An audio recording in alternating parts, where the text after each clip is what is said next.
आज Doubtnut app download करें। Doubtnut पर अपने सभी गणित, रसायन विज्ञान, भौतिक विज्ञान और जीव विज्ञान के डाउट्स का करो सफाया। बस प्रश्न की फोटो खींचो, एक ही प्रश्न को क्रॉप करो और तुरंत वीडियो सोल्यूशन पाओ। अभी डाउनलोड करें। एक 50 मेगाहर्ट्ज की व्योम तरंग पृथ्वी सतह के ऊपर 600 किलोमीटर स्थित किसी उपग्रह से पुनः संचरण के द्वारा अभिग्राही तक पहुंचने के लिए 4.04 मिलीसेकंड लेती है। उपग्रह के द्वारा पुनः संचरण के समय को नगण्य मानते हुए स्रोत एवं अभिग्राही के मध्य की दूरी का पता करें, ये हमको बताना है प्रश्न में। ठीक है, तो दोस्तों प्रश्न में जो जो दिया है उसको नीचे विकल्प में लिख लेते हैं। चलिए हम पहले पृथ्वी का सतह बनाएंगे। ठीक है, और पृथ्वी के सतह पे एक उपग्रह बना देंगे जो कि सतह से 600 किलोमीटर की ऊंचाई पर है। तो 600 किलोमीटर की ऊंचाई पर है अर्थात क्या है, पृथ्वी सतह से लंबवत है। ठीक, तो बना दिए ये उपग्रह। अब इसके पश्चात इस उपग्रह का कार्य क्या है कि जो भी व्योम तरंग आएगी ग्राही से स्रोत से जो भी व्योम तरंग आएगी, ये स्रोत है, यहाँ से जो भी तरंगे आएगी उस तरंगों को ये पुनः संचरण करके नीचे भेज देगा ग्राही की तरफ। ठीक है, क्योंकि ये 600 किलोमीटर ऊपर स्थित है और इसका कार्य है कि जो भी सिग्नल आएगा उसको नीचे भेजना। ठीक है, तो नीचे सिग्नल जो है वो ग्राही तक पहुंचेगा। ठीक, अब ग्राही तक पहुंचेगा तो उसमें हमको प्रश्न में क्या बताना है, ग्राही तथा स्रोत के बीच की दूरी बतानी। ठीक है, तो हम उस बिंदु से ग्राही की दूरी ले लेंगे जिस बिंदु के ऊपर 600 किलोमीटर पर जो ग्रह है वो स्थित है। ठीक है, उसको डी मान लेंगे। ठीक है, तो डी का दुगने का मान निकालना पड़ेगा क्योंकि स्रोत भी उस बिंदु से डी दूरी पर है तथा ग्राही भी उस बिंदु से डी दूरी पर है जिस बिंदु से एच ऊंचाई ऊपर पर उपग्रह स्थित है। तो हमको 2 गुना डी का मान ज्ञात करना है। ठीक है, अब हम मान लेते हैं कि यहाँ जो कर्ण बन रहा है वो x है, अर्थात जो उपग्रह है वो ग्राही से x मीटर की दूरी पर उपस्थित है, x किलोमीटर की, और वही x किलोमीटर की दूरी पर स्रोत से भी वह दूरी पर होगा। ठीक है, तो दोस्तों यहाँ पर जो x है उस दूरी पर चलकर जो किरणें हैं वो चल कर आएगी। ठीक है, और हमको बताना है कि दिए गए विकल्पों में से कौन सा विकल्प जो है वो 2D का सही मान बताता है। ठीक, तो 50 मेगाहर्ट्ज जो हमको व्योम तरंगों का आवृत्ति का मान दिया है उसके उपयोग से हम इस पे कुछ नहीं निकाल सकते, तो बाकी के मान देख लेते हैं। 600 किलोमीटर स्थित दिया है तो एच का मान हम लिख लेते हैं यहाँ पर 600 किलोमीटर। ठीक, और क्या दिया है प्रश्न में देख लेते हैं। समय का मान दिया है 4.04 मिलीसेकंड, जिसको 10 की घात में ऋण 3 के साथ लिख के हम एसआई मात्रक में परिवर्तित कर सकते हैं। ठीक, अब उसके पश्चात दोस्तों हम दूरी निकालेंगे। पुनः संचरण के समय को यहाँ नगण्य मानना है, अतः उसको हम 0 ले लेंगे। और प्रकाश के वेग से व्योम तरंगे जाती है, ये हमको पता है क्योंकि व्योम तरंगे विद्युत चुंबकीय तरंगे होती है और सारे विद्युत चुंबकीय तरंगे जो है वो प्रकाश के वेग से जाती है।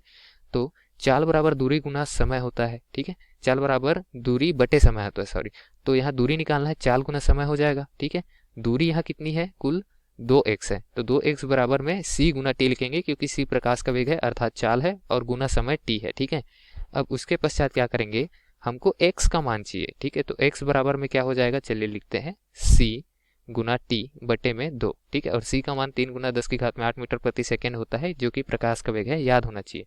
समय का मान 4.04 गुना 10 की घात में ऋण 3 बटे में 2 लिख देंगे क्योंकि जो 2x का मान था वो था c गुना t, तो x का मान c गुना t बटे 2 हो जाएगा। हल करेंगे तो 606 गुना 10 की घात में 3 मीटर प्राप्त होगा, जिसको किलोमीटर में लिखे तो 606 किलोमीटर लिख सकते हैं क्योंकि 10 की घात में 3 मीटर बराबर में 1 किलोमीटर होता है।